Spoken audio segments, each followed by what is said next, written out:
ఆంధ్ర ప్రజలకు కూడా ఈ సభ ద్వారా చెప్తాం అధ్యక్ష, తెలంగాణ ప్రజలకు చెప్తాం.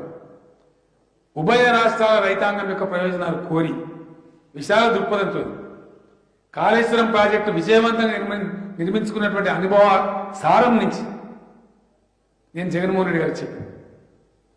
జగన్మోహన్ రెడ్డి గారు యువకుడైనా ఆయన నిజాయితీ ఉంది అధ్యక్ష. నేను చేసుకోవాలి నా రాష్ట్రానికి అని తపన ఉంది. అంతకుముందు ముఖ్యమంత్రి గారు వినలే, కానీ వీరు మేము చేసుకుంటాం సార్, మాకు మీ సహకారం కావాలని అడిగినారు. నేను చెప్పిన డెఫినెట్లీ 100% మా సహకారం ఉంటుంది. మా బాధ తీరుతుంది, మీ బాధ తీరుతుంది, మీకు రాయలసీమ పడుతుంది, నెల్లూరు అప్లాంట్స్ ఉన్నాయి, ప్రకాశం అప్లాంట్స్ ఉన్నాయి, తీసుకోండి. బంగాళాఖాతం దాన్ని పోయిన దానికంటే సముద్రంలో కలిసిన దానికంటే మీరు ఎందుకు బతకద్దని నేను చెప్పిన అధ్యక్ష. చంద్రబాబు నాయుడు గారికి వారి ఇంట్లో అమరావతిలో చెప్పిన అధ్యక్ష,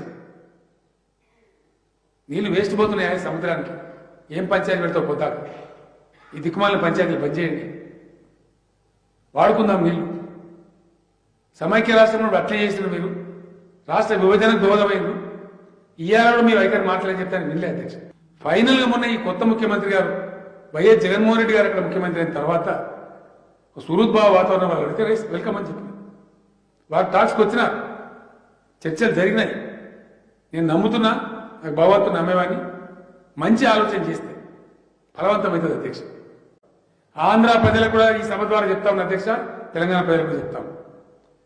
ఉభయ రాష్ట్రాల రైతాంగం యొక్క ప్రయోజనాలు కోరి విశాల దృక్పథంతో కాళేశ్వరం ప్రాజెక్టు విజయవంతంగా నిర్మించుకున్నటువంటి అనుభవ సారం నుంచి నేను జగన్మోహన్ రెడ్డి గారికి చెప్పాను.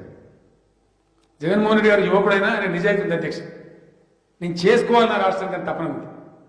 అంతకుముందు ముఖ్యమంత్రి గారు వినలే, కానీ వీరు మేము చేసుకుంటాం సార్, మాకు మీ సహకారం కావాలని అడిగినారు. నేను చెప్పిన డెఫినెట్లీ 100% మా సహకారం ఉంటుంది. మా బాధ తీరుతుంది, మీ బాధ తీరుతుంది, మీకు రాయలసీమ పడుతుంది, నెల్లూరు అప్లాంట్స్ ఉన్నాయి, ప్రకాశం అప్లాంట్స్ ఉన్నాయి, తీసుకోండి. బంగాళాఖాతం దాన్ని పోయిన దానికంటే సముద్రంలో కలిసిన దానికంటే మీరు ఎందుకు బతకద్దని నేను చెప్పిన అధ్యక్ష. చంద్రబాబు నాయుడు గారికి వారి ఇంట్లో అమరావతిలో చెప్పిన అధ్యక్ష,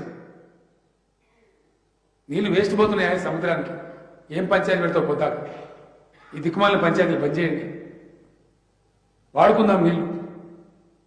సమైక్య రాష్ట్రంలో అట్లే చేసిన మీరు రాష్ట్ర విభజనకు దోహదమైంది. ఇయ్యాలలో మీ వైఖరి మాట్లాడి చెప్తాను వినలే అధ్యక్ష. ఫైనల్గా మొన్న ఈ కొత్త ముఖ్యమంత్రి గారు వైఎస్ జగన్మోహన్ రెడ్డి గారు అక్కడ ముఖ్యమంత్రి అయిన తర్వాత సుహృద్భావ వాతావరణం వాళ్ళు అడిగితే వెల్కమ్ అని చెప్పిన వారు టాక్స్కి వచ్చినారు, చర్చలు జరిగినాయి. నేను నమ్ముతున్నా, నాకు భగవంతుడు నమ్మేవాడిని. మంచి ఆలోచన చేస్తే ఫలవంతమవుతుంది అధ్యక్ష.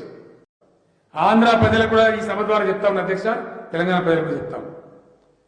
ఉభయ రాష్ట్రాల రైతాంగం యొక్క ప్రయోజనాలు కోరి విశాల దృక్పథంతో కాళేశ్వరం ప్రాజెక్టు విజయవంతంగా నిర్మించుకున్నటువంటి అనుభవ సారం నుంచి నేను జగన్మోహన్ రెడ్డి గారికి చెప్పాను. జగన్మోహన్ రెడ్డి గారు యువకుడైనా ఆయన నిజాయితీ ఉంది అధ్యక్ష. నేను చేసుకోవాలి నా రాష్ట్రానికి అని తపన ఉంది. అంతకుముందు ముఖ్యమంత్రి గారు వినలే, కానీ వీరు మేము చేసుకుంటాం సార్, మాకు మీ సహకారం కావాలని అడిగినారు. నేను చెప్పిన డెఫినెట్లీ 100% మా సహకారం ఉంటుంది. మా బాధ తీరుతుంది, మీ బాధ తీరుతుంది, మీకు రాయలసీమ పడుతుంది, నెల్లూరు అప్లాంట్స్ ఉన్నాయి, ప్రకాశం అప్లాంట్స్ ఉన్నాయి, తీసుకోండి. బంగాళాఖాతం దాన్ని పోయిన దానికంటే సముద్రంలో కలిసిన దానికంటే మీరు ఎందుకు బతకద్దని నేను చెప్పిన అధ్యక్ష.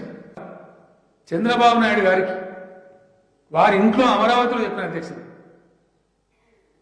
నీళ్లు వేస్ట్ పోతున్నాయి సముద్రానికి, ఏం పంచాయతీ పెడతావు పోతారు, ఈ దిక్కుమాలిన పంచాయతీలు బంద్ చేయండి, వాడుకుందాం నీళ్లు. సమైక్య రాష్ట్రంలో అట్లే చేసిన మీరు రాష్ట్ర విభజనకు దోహదమైంది. ఇయ్యాలలో మీ వైఖరి మాట్లాడి చెప్తాను వినలే అధ్యక్ష. ఫైనల్గా మొన్న ఈ కొత్త ముఖ్యమంత్రి గారు వైఎస్ జగన్మోహన్ రెడ్డి గారు అక్కడ ముఖ్యమంత్రి అయిన తర్వాత సుహృద్భావ వాతావరణం వాళ్ళు అడిగితే వెల్కమ్ అని చెప్పిన వారు టాక్స్కి వచ్చినారు, చర్చలు జరిగినాయి. నేను నమ్ముతున్నా, నాకు భగవంతుడు నమ్మేవాడిని. మంచి ఆలోచన చేస్తే ఫలవంతమవుతుంది అధ్యక్ష. ఆంధ్ర ప్రజలకు కూడా ఈ సభ ద్వారా చెప్తాం అధ్యక్ష, తెలంగాణ ప్రజలకు చెప్తాం.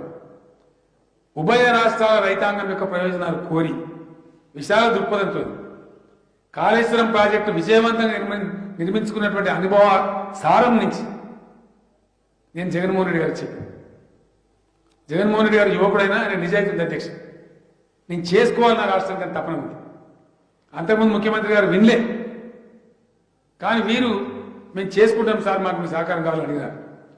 నేను చెప్పిన డెఫినెట్లీ 100% మా సహకారం ఉంటుంది. మా బాధ తీరుతుంది, మీ బాధ తీరుతుంది, మీకు రాయలసీమ పడుతుంది, నెల్లూరు అప్లాంట్స్ ఉన్నాయి, ప్రకాశం అప్లాంట్స్ ఉన్నాయి, తీసుకోండి నీళ్ళు. బంగాళాఖాతం దాన్ని పోయిన దానికంటే సముద్రంలో కలిసిన దానికంటే మీరు ఎందుకు బతకద్దని నేను చెప్పిన అధ్యక్షుడు. చంద్రబాబు నాయుడు గారికి వారి ఇంట్లో అమరావతిలో చెప్పిన అధ్యక్షుడు, నీళ్లు వేస్ట్ పోతున్నాయి సముద్రానికి, ఏం పంచాయతీ పెడతావు పొద్దాక, ఈ దిక్కుమాలిన పంచాయతీలు పనిచేయండి, వాడుకుందాం నీళ్లు. సమైక్య రాష్ట్రంలో అట్లే చేసిన మీరు రాష్ట్ర విభజనకు దోహదమైంది. ఇయ్యాలలో మీ వైఖరి మాట్లాడని చెప్తాను వినలే అధ్యక్ష. ఫైనల్ గా మొన్న ఈ కొత్త ముఖ్యమంత్రి గారు వైఎస్ జగన్మోహన్ రెడ్డి గారు అక్కడ ముఖ్యమంత్రి అయిన తర్వాత సుహృద్భావ వాతావరణం వాళ్ళు అడిగితే వెల్కమ్ అని చెప్పిన వారు టాక్స్కి వచ్చిన చర్చలు జరిగినాయి. నేను నమ్ముతున్నా, నాకు భగవంతుని నమ్మేవాడిని, మంచి ఆలోచన చేస్తే ఫలవంతమవుతుంది అధ్యక్ష.